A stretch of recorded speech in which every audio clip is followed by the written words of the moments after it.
Hi everyone, I'm Rob Shapiro and I wanted to take a moment to welcome you to SPED 8033, Implementation, Management, and Supervision. There are a number of things that we're going to cover in this course. First of all, we're going to talk about how we think about selecting targets for intervention and going about measuring the effectiveness of those targets that we select for intervention, and eventually diving into the creation of a behavior management plan, something that we might use for learners who are struggling with interfering behavior, keeping in mind everything that's involved, not just in thinking about how to try to decrease behavior that we don't want to see, but also think about building skills and building repertoires to help our learners be as successful as possible, how to set up the environment so that they're most likely to find the environment an enjoyable place to be and a place that they want to seek out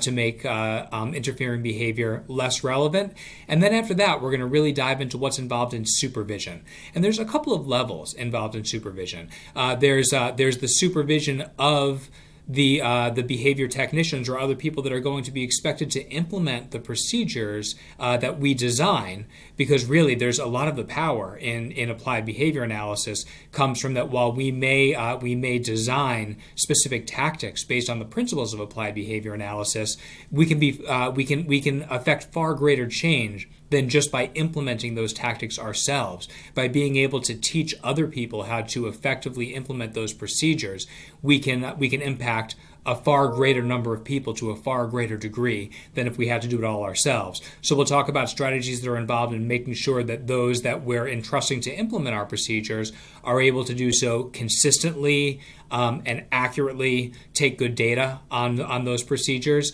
And then we'll get into a different flavor of supervision, which is how do we go about providing supervision for other aspiring behavior analysts? How do we make sure that we're providing the kind of supervision that help them acquire the skills that they need so they can start to design those kinds of procedures and be able to in turn provide supervision to their supervisees who are going to be implementing those procedures.